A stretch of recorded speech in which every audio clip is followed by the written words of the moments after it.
retour sur le plateau de Wanted TV et désormais nous allons parler de sport avec ce chiffre. En France, selon la Fédération française de boxe, eh bien, fin 2021, on comptabilisait 7500 femmes licenciées en boxe contre 18 500 chez les hommes. Donc, il y a peu de boxeuses en France, les chiffres parlent d'eux-mêmes, mais il y en a et vous en avez rencontré une, Fatoumata. Oui, exactement. En parlant du coup de boxe, donc je suis allée rencontrer une jeune boxeuse originaire de Belleville-sur-Loire, Oui. donc pour le moins singulière, car vous allez le voir, Laurine Brincaer, du haut de ses 20 ans, est déjà victorieuse d'un titre, celui de la première boxeuse professionnelle du département d'Indre-et-Loire. Wow. Et donc vous me verrez au travers des images un peu crispées par le froid d'hiver. Mais non. Mais assez rapidement réchauffée par la chaleurosité du club sportif de Bajal Boxing, donc Négil ici présent va nous présenter, et du témoignage de cette sportive à la carrière déjà très prometteuse. D'accord, eh bien écoutez, on regarde. 3, 2, 1.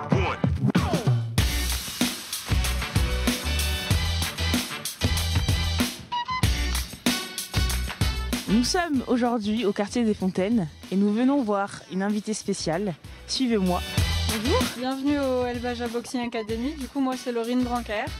Et puis je vais vous emmener dans la salle où se passent les sports de combat. Donc en fait, on a une section boxe anglaise, K1 et aussi MMA. Et tout se passe là-dedans, donc il y a la cage, le ring, tout pour s'entraîner. Je fais de la boxe depuis 9 ans, donc depuis que j'ai 12 ans. J'ai fait mon premier combat professionnel le 28 janvier à Rennes, là, cette année. Ça s'est super bien passé, c'était une entrée en scène vraiment comme j'aurais pu rêver, c'était incroyable. Ouais, du coup, il faut savoir que j'ai commencé la boxe par le biais de mon papa qui m'a amenée dans une salle. Et au final, j'ai bien accroché à l'ambiance, aux personnes qui y avaient là-bas. Enfin, c'était vraiment le petit plaisir de la soirée dans la semaine, c'était super cool. Et au final, en prenant du niveau, en faisant des combats, j'ai commencé en boxe éducative où j'ai fait championne du critérium national dès la première année. J'ai rapidement été sélectionnée par l'équipe de France aussi, qui fait que j'ai eu beaucoup d'opportunités, notamment de voyages, de combats internationaux, tout ça. Alors il faut savoir que moi je suis une boxeuse un peu particulière, c'est que pendant l'échauffement, avant de monter sur le ring ou quoi que ce soit, je pense absolument pas au combat. Moi je rigole avec n'importe qui tout le temps. Mon point fort à moi, déjà ressenti personnel, c'est au niveau de la puissance. Et même c'est celui qu'on m'a souvent parlé, c'est que par rapport à mon poids, je frappe fort. Mon rapport avec la féminité, je pense qu'on peut le voir un peu aujourd'hui. En fait, mine de rien, je suis peut-être une boxeuse et professionnelle depuis un mois. Mais ça ne m'empêche pas pour autant d'être féminine dans la vie de tous les jours, de vouloir m'affirmer en tant que femme. Au niveau des préjugés, il y a eu souvent cette idée que je suis une femme, n'importe qui peut me battre en fait, facilement.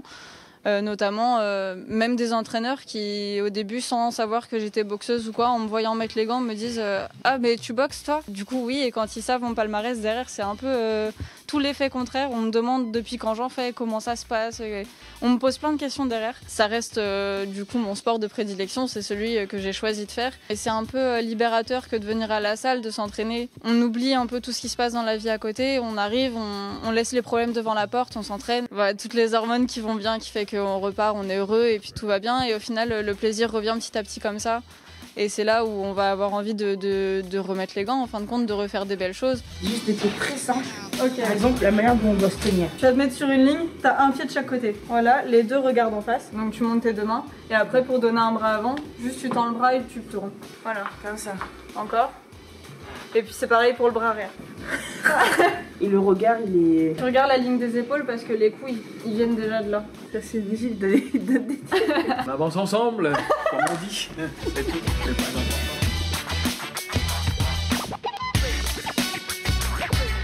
À bientôt sur Wanted TV.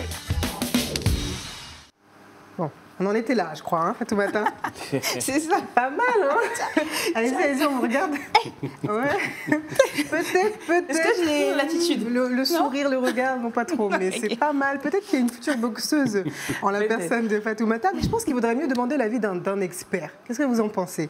On reçoit notre nouvelle invitée, Nedjid El Baja. Bonjour. Bonjour. Alors, vous êtes directeur sportif et coach d'insertion chez El Baja Boxing Academy, qu'on a vu dans les images. Oui. Alors, est-ce que pour vous, une femme qui boxe, c'est atypique, voire original, en fonction aussi des chiffres que j'ai donnés tout à l'heure. Alors pour vous dire l'histoire du sport féminin, moi ça fait partie de mes valeurs déjà à la base de la construction de mon club. J'étais auparavant dans un autre club où il n'y avait pas beaucoup de filles, peu de filles.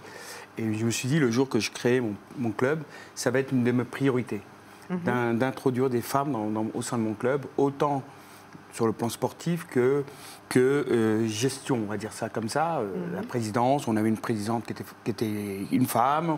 On avait, dans le bureau, on se retrouvait avec 2 hommes et 6 femmes. Donc ça faisait partie de mes priorités de construire autour de ces femmes ce projet de sportif.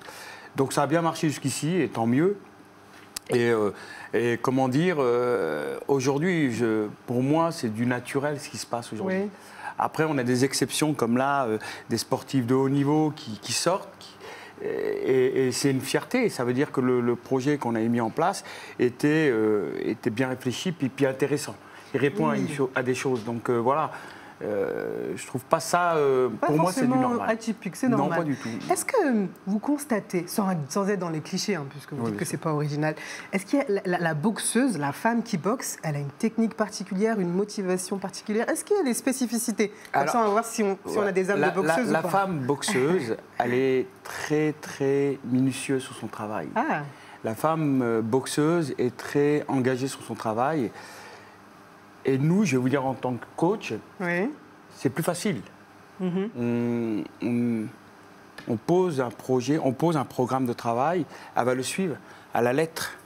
Bon, ça, c'est les boxeuses, femmes, on est comme ça. Complètement. Et cette personne, entre autres en Laurine, comme d'autres j'ai eu, parce que j'ai quand même pas mal de filles qui viennent au club, même de très haut niveau, de la région du 36, j'ai la championne de France, la première championne de France qui vient s'entraîner chez nous. Les filles comme Laurine et comme Victoire et d'autres, c'est comme la PlayStation. C'est comme la PlayStation. Voilà. Monsieur Le Breton, qu'est-ce que vous en pensez? Pas la PlayStation, non, la boxe. La PlayStation, je pourrais vous en parler. Contrairement à ce que vous croyez, je pourrais vous en parler. Bien de la PlayStation. De la drogue, je ne sais pas. Mais je pourrais vous parler de Nedjid parce que je connais bien Nedjid depuis des années. Puisque moi, je suis élu sur le canton où Nedjid a son club. Et on se connaît depuis des années. Et là où vous insistez sur une femme qui est une championne, alors très bien, là, c'est super. Mais ce que fait Nedjid, mais ce qu'il ne dit pas, parce qu'on n'a peut-être pas le temps dans l'émission, c'est moi, auquel j'en ai très attaché, nous en tant qu'élus évidemment, et qu'on aide pas assez. Certainement pas suffisamment. Je sais bien, mais ça c'est comme ça malheureusement. Mais on fait ce qu'on peut parfois. Et le club de Nedjid, c'est aussi l'intergénérationnel. Et ce qui est assez rare pour tout vous dire, moi qui connais un petit peu. Moi je suis vice-président en charge des sports aussi accessoirement au département. Et je le vois bien, c'est assez rare, notamment dans la boxe, quand là vous avez un mélange qui se fait, aussi bien dans une salle d'entraînement, parce qu'il y a un petit peu d'entraînement aussi, et l'intergénérationnel, et tous les milieux. Parce que le but, il ne faudrait pas non plus, et ça c'est vraiment le cœur du sujet aussi, ne penser que la boxe est fait que pour des personnes d'un quartier. Voilà, et là, ce serait pour tout le monde. Justement, ce serait terrible. Boxer, et le club de Nedjid, et ce qui n'est pas gagné, pour tout vous dire dans beaucoup de clubs, c'est ça, et dans le club de Nedjid, c'est l'inverse, il y a tout, tous les âges, tous les quartiers, et puis hommes, femmes, donc c'est super. Donc, on se voit souvent, il faut y aller, aux fontaines. Merci pour l'information, en tout cas c'est bien de nous motiver à y aller. On va y aller justement. Après la pause, on va marquer une petite page de publicité et on se retrouvera pour parler d'un autre sujet de société. Je vous pose une petite colle avant de partir. Je suis jeune artiste, comment percer? On réfléchit à tout ça, tous ensemble, et on en parle tout de suite après.